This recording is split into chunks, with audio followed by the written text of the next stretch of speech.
words of Macklemore, I'm going to close the pack. In other words, you're going to be a thrift shop for the rest of your life, kiddo. Look at the adulthood. Heard story about this young, fresh out of college. Oh, and I just want to say that is the widest graduating class I've ever seen. Tamara, when you got to steal your dance moves from me, that is white. That is white. Yeah, but I heard about this young, fresh out of college graduate. They went to apply for their first real job. And they go in there, and this prospective employer asked the young man, said, well, what are you thinking about as a starting salary? He said, well, I'm thinking probably $75,000, $80,000 a year. That prospective employer said, well, I'll tell you what, how does this sound? How does $80,000 a year sound? 4 weeks paid vacation, a company car, reimbursed gas, reimbursed cell phone bill. How does that sound? The young graduate, trying not to look too excited, says, wow, are you kidding? I said, well, you started it.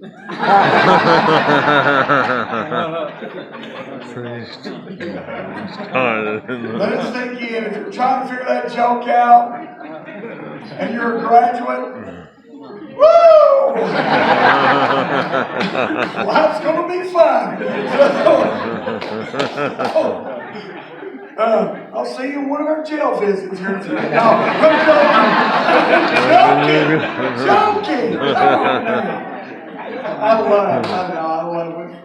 love what we do on Monday. And again, listen, I'll say this. If you are interested in being part of that ministry, we need you. We need more men to step up to be able to go down there and give them our full attention. Well, with it being Graduate Recognition Day, I thought it might be a good day for us to talk about maturity. That's fine. Fine subject. Here's a fact. Some people mistake stupidity for immaturity. They mistake it.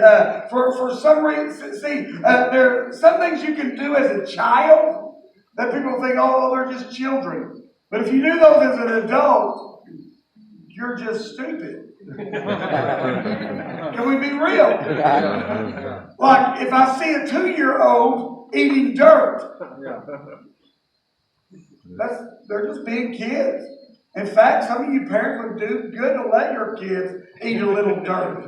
Build that immune system up. Come on. But if I see a 22-year-old out digging and eating dirt, I mean, that's just stupid. You know, if a 3-4-year-old comes running through the house butt naked with company there, oh, that's cute. Look at the little cheeks on him. Oh, that's so cute.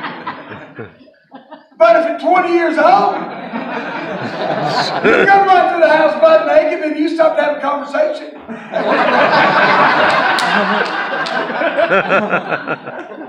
You're just stupid. Can we have real conversation here today? You know, if I walk in and catch my 2 or 3-year-old drinking out of the toilet, hey, he's just 2-year-old. But if I walk in and see Zion drinking out of the toilet, I'm thinking, this kid's stupid.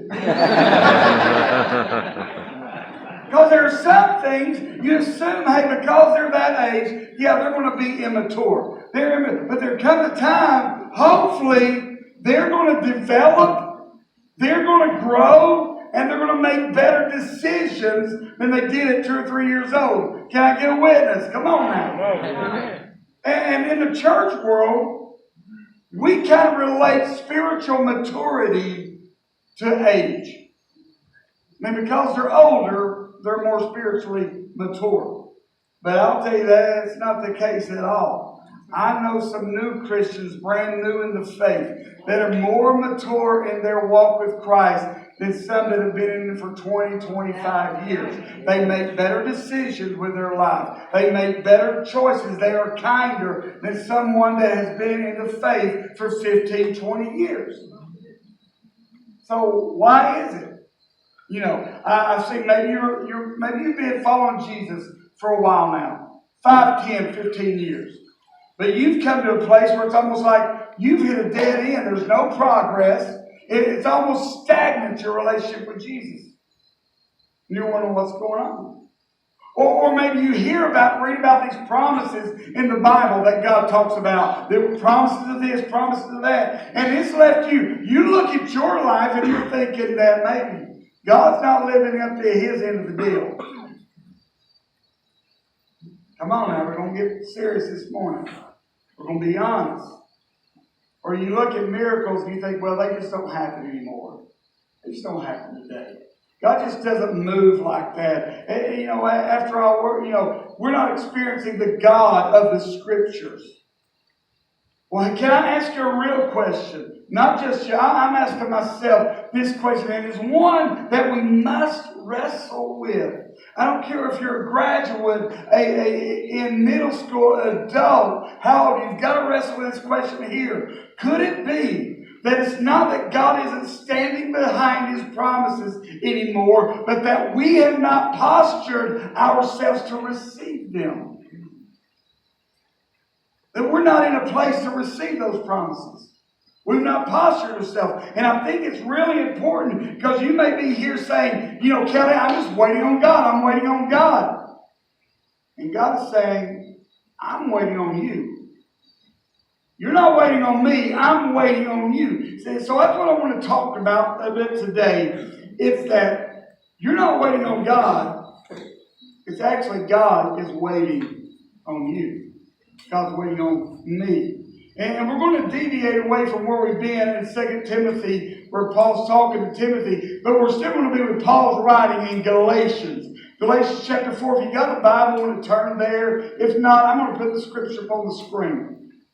But we're going to look at a scripture, a passage that I've read it before, but really not understood the whole entire context of what Paul was talking about. And a couple of months ago, man, I heard some teaching on this, and it just shook my world. It's like, man, wow. If we can get that kind of thinking down, I think it will change the way we approach our walk with Christ. It brings some clarity. And that's what I hope to do today, is to bring some clarity in this area. So Galatians chapter 4, we're going to start with verse 1.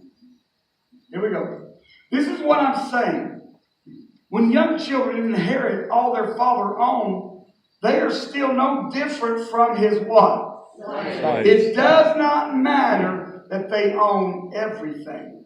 While they are children, they must obey those who are chosen to care for them. But when they reach the age the Father set, they are free. Now watch what Paul says. It is the same for who? Us. We too were once like children, slaves to the useless rules of this world. But when the right time came, God sent His Son, who was born from a woman, lived under the law. God did this so that He could buy the freedom of those who were under the law. God's purpose was to do what? Children. What's God's purpose? Make us His children. Make us His children. Verse 6. Since you are now God's children, He has sent the Spirit of His Son into your heart, and the Spirit cries out, Abba, Father, or Abba, Father. Now you are not slaves like before. You are God's children, and you will receive everything He promised His children. You will receive everything the Father promised. Now, I don't know about you, if you're honest, you say, that's great, Kelly, but I don't think I'm receiving all that He promised.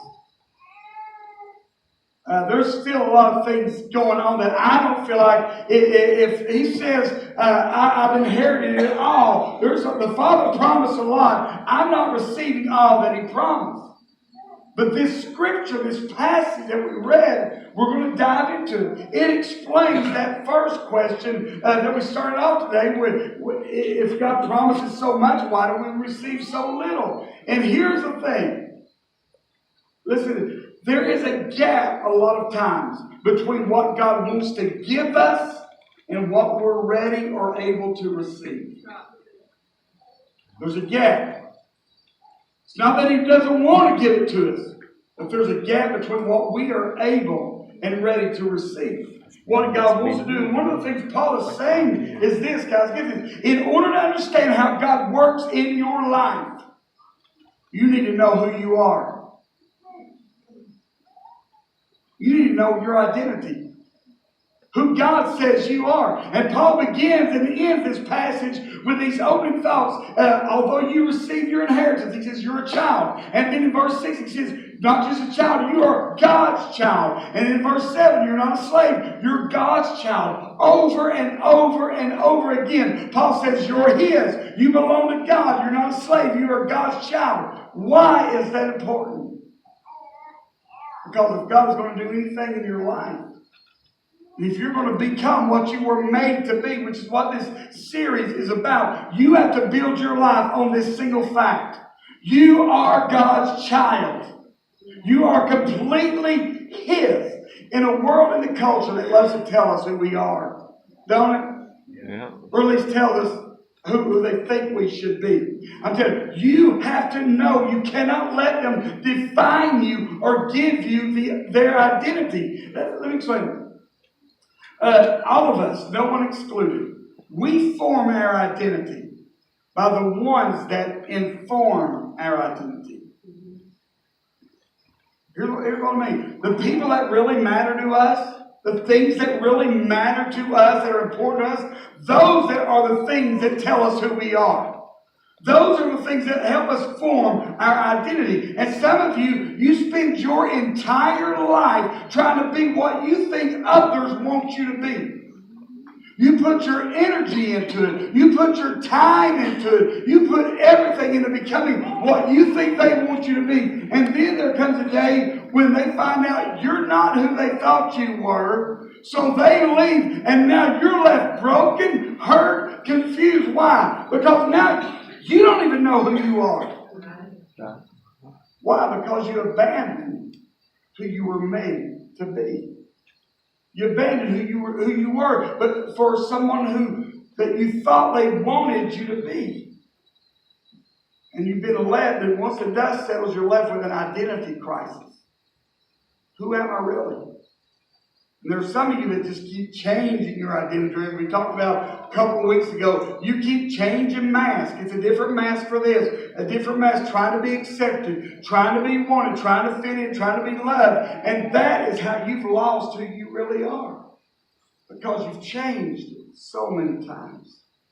Listen to me, graduates. Listen to me, adults, middle schoolers, any school. If you're alive, listen, your core identity, your core identity has to be found in the one that loves you without condition. The one that doesn't need you to be something you were never meant to be for them to love you. That's where your core identity has to be found. And maybe that is why Paul stresses so much here. You're God's child. You're God's child. Let me remind you, you're God's child. You're not a slave. Over and over and over. And I'm here to tell you the only way you will ever find full and complete identity as God is when you really latch onto this fact. You are completely His. Right. You are God's. Here's a fact. There's some of you here, although you've received Christ, you're still living like an orphan. You're still living like an orphan. God's called you His child, but you still live like an orphan. And you've got to quit living in this isolated life and realm and leading to the fact that, hey, you belong. You belong to God. You're not just visiting here. You're part of the family now. You belong. And I get it. Some of you are like, Kelly, I'm not even accepted by my blood family. I fought to try to be accepted by them, and now you feel like an outcast. Can anybody relate? Yeah. A black sheep. Or even the way we were taught growing up. Maybe you grew up with that. You've got to live up to these certain standards, these expectations for those people in your life that are telling you how to live, what to do. Because if you don't, the moment you don't live up to their expectations, they're out of your life. But you need to understand, once you give your life to Christ, once you accept what He did for you on the cross, you are His. You are His. You belong to Him. You become accepted by Him. Not because of anything you've done. There's nothing you can do to earn it. Nothing. You're His because of His grace and the unconditional love that He just pours and pours and pours out on us. And Paul says this about the love God shows us in Romans 8. Nothing can separate us from the love of God. Right. Nothing. He says nothing high, nothing low, nothing, no demon, not even death. There is nothing that can separate us from the love of God. You are His child. Now, I want you to look at your neighbor. Everybody, come on. I need everybody involved. Participation. And you tell them this. Say, I am His child. I am His child. I am completely His. I am completely His. I hope you believe that. I am God's child. God's child. Who are you, church? God's Come on, who child. are you, church? God's child. Let's go back to verse 1 of chapter 4 and really dive into this. Paul says, this is what I'm saying. When young children inherit all that their father owned. Paul is saying this, when they inherit, the child owns everything. Right. They've inherited all their father owned. The child owns everything. You know who he's talking about. The child owns everything, us. Yeah. You and I. The child owns everything. Let's continue. When young children inherit all their father owned, they are still no different from slaves. It does not matter that they own everything. It matters to me. Come on, anybody else? What do you mean it doesn't matter? It matters to me. But think about it. You go through your entire life with this poverty mentality, only to realize when you come to the end of it that the entire time you lived with this poverty mentality when you actually owned everything. Yeah. Yeah. How sad would that be? You go your entire life when you had access to everything, but you lived your life as if you owned nothing. Think about this. We can agree on this. God is complete within Himself, right? He doesn't need anything, right? He's complete. So why does He create? I'm convinced of this. God created. There's nothing that God created that He didn't create to be able to give away. Right. That He didn't create for us to be able to enjoy. Because He didn't create it for Himself. He is complete. God is a kind, loving, generous God. And Paul is trying to relate to us that if He created everything and that if everything the Father owns is yours, He created it for you. He created it for me. You say, well, Kelly, if that's true, then why are we living like, why am I living as if we have nothing? Why are we living beneath what He has for us? Here's what I'm learning more and more in this life is this. It's one thing to live by His principles, and it's completely another thing to live by His presence. Let me explain that. See, the principles in the Bible, they're good for anybody to live by. Even if you don't believe in God, you can live by those principles and they'll help you in life. They'll help you prosper. The principles about forgiving, about giving and helping the needy, all those things. Even if you don't believe in God, they'll help you. They'll help you. And one of the problems in the church is many of us know Him by His principles and we live under those principles, but few are living under His presence. And there's a big difference. I tell you, God wants you to know Him.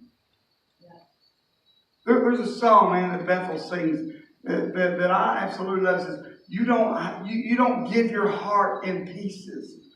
In other words, you don't give, here's your little, here's your little. He said, and then it says, you don't hide yourself to tease us. In other words, God, He wants us to know Him. Yeah. He wants to be the blood that is literally flowing through our veins. He wants to be, when we take a breath, which I'm going to talk about this here in a few weeks, about what we're actually doing. He wants to be that oxygen in our lungs. That's right. He wants to be, when you feel your heartbeat, He wants to, wow, that's God. That's God. He wants us. So it's not us waiting on God, it's God waiting on us. And Paul says there, it does not even matter if they own everything. Why doesn't it matter, Kelly? Let's read on. Verse 2, let's read again. While they are children,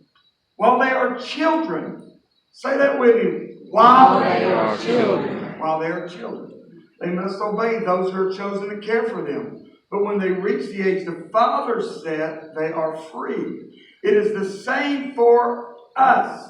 We were once like what? Children. Slaves to the useless rules of this world. But when the right time came, God sent His Son, who was born from a woman and lived in the law. God did this, get this, so that He could buy the freedom of those who are under the law. And God's purpose was to make us His children. So you are now God's children. He has sent His Spirit of His Son into your hearts, and the Spirit cries out, Abba, Father. Now you are not slaves like before, you are God's children, and you will receive everything He promised His children. Still with me? Amen. Here's the next point. If you don't get anything else, if you don't write anything else down, write this down, and you're going to have to think about it. I'm going to put it up there, read it, and just let it settle in. God will give you what He promised because you are His child. But He will not give you what He promised as long as you are a child. Let it sink in. He'll give you what He promised because you are His child. But He will not give you what He promised as long as you remain a child. Why? Because He needs you to grow up. He needs you to mature. I mean, in verse 1, He says, even though the child owns everything, remember, even though he owns everything, he's no different than the slaves. Remember, right? Even though he owns everything, even though he's a child, he's inherited, he is no different from the slave. And here's the thing, some of you keep wondering, why won't God set me free? Why won't God deliver me? I'm a slave to this. I'm a slave to that. But you need to realize and understand, it's not that you're living like a slave, it's that you're living like a child. You think you're a slave because you haven't experienced the power of freedom. But you're actually not a slave. You see, the moment you surrendered your life to Christ, He set you free. But you're going to remain a slave, a child, living like a slave until you say it's time to grow up. Right. It's time to grow up. We've got a ton of children here at Watts Bar Church. I said this earlier in the first service. Our married couples are growing the church literally. and honestly, they're fun to watch. I mean, that's why when we have a children's program, we pack this place out. And video cameras are rolling. Why? Because you don't know what they're going to say or what they're going to do at any given moment. Could be that $10,000 America's Funniest Home Video moment that you can send in. Because you never know what they're going to do. But can I say this? There are very few things that children do that as an adult, they're still cute. See, when your kid is 2 years old and they're throwing a tantrum because they don't get their way, you think, oh, they're terrible twos. It's all right. But when they're 22, 32, 42, still throwing a tantrum because they don't get their way, something's wrong. Are you still with me, church? That's right. When she's 9 or 10 years old and she's completely consumed with that mirror and thinks she's Belle, Cinderella, or whoever, and it's all about her, and she's taking on the characteristics of the mean girl, we think, oh, they're 9 or 10, she'll grow out of those. At 30 years old, and she's still consumed with herself, and the world is all about her. She doesn't care what anybody else thinks. There's something wrong. It's not cute anymore. Are you with me? Yeah. When you're young, you make stupid choices. You do stupid things, and people kind of expect out of you. They'll learn. Come on, they're young. They'll learn. But when you're 30, 40 years old, you still should be making those same foolish and stupid decisions. That's right. Oh, I know this is going to be a fun one. See, there has come a time in your life when the light comes on. And you ask yourself this question: am I holding God up because I refuse to grow up? Am I holding God up because I enjoy being a child too much? Child owns everything, he says. But it does not matter that the child owns everything. Now, if you're sitting here and you're thinking, man, PK is beating us up today. He's spanking us today. If that's what you're thinking as a child. But an adult will be thinking, man, he's giving us the keys to freedom. That's right. He's giving us a way to get access to what God wants. Because as children, we see things differently. Here's what we've got to understand, church. Everything that God has for you is put on hold until we're ready to receive it. Right. Let me give you an illustration. Let's suppose you're around 10 or 11 years old. Your dad comes across a car, brand new car, that is the deal of a lifetime. He thinks, I'm going to buy this for my 10-year-old son or daughter. And he goes and buys that car and says, listen, this is your car. But you don't get the keys till you reach a certain age. Then when you reach that age, there's some things you still got to do to get those keys. You got to learn. You got to take necessary steps to learn how to drive it.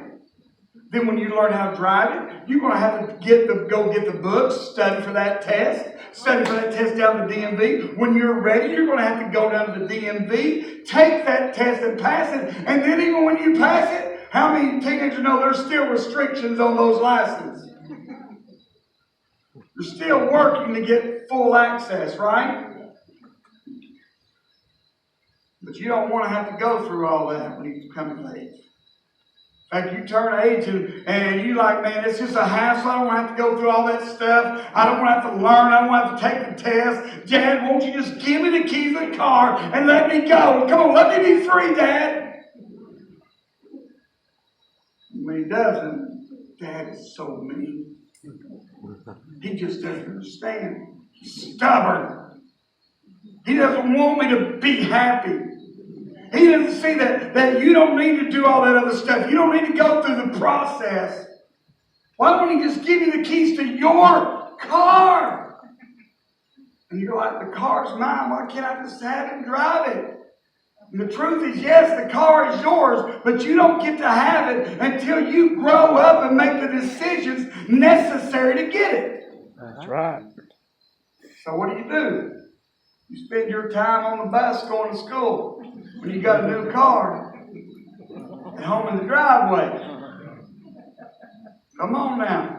And there are others on there that are taking the bus because they don't have a car, but you're on there because you have a car. You just don't want to do what's necessary to access it.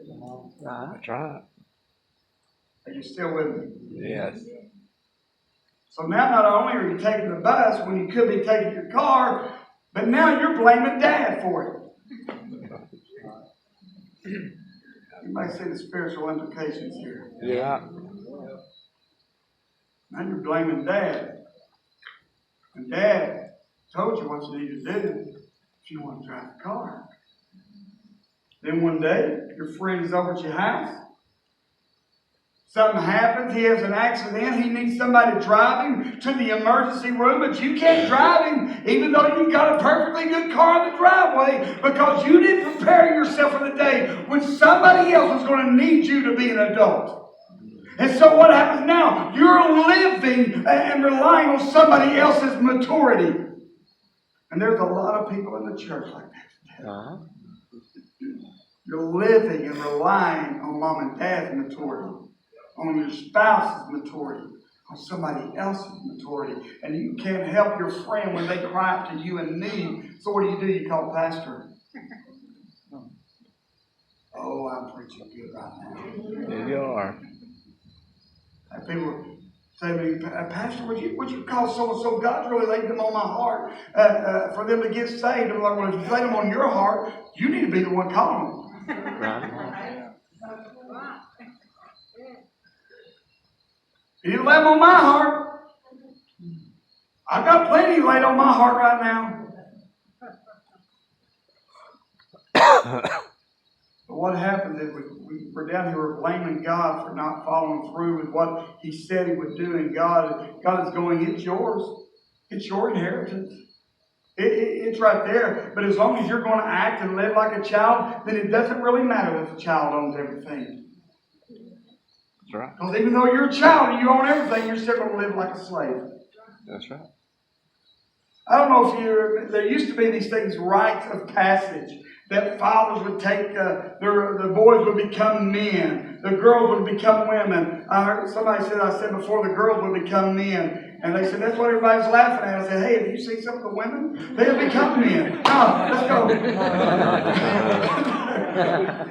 But the boys become men, the girls become women. And there was these rites of passage, and you don't really see it a lot anymore, right? And a lot of that has to do with the fact that babies are being born to parents who are still acting like children. Right. And because of that, they don't see an example of maturity in front of them. Right. All they're seeing is their perception of what someone immature is telling them adult looks like. Tell me if this is not happening. The children begin to imitate what they think maturity looks like.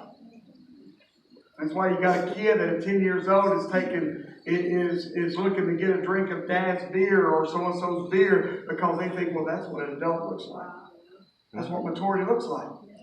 That's why you got 12 and 13-year-olds having sex. Because that's what maturity looks like. That's why they're sneaking in trying to find dad's. Well, you don't have to look at magazines anymore. You just get on and check dad's history on the internet. Yeah. Because they think that's adulting. Smoking and dipping when they're 9, 10 years old because they think, well, this is what. And listen, I'm not saying smoking, I'm saying they get a picture of that. In fact, we had a young man come to us, it's been a while back,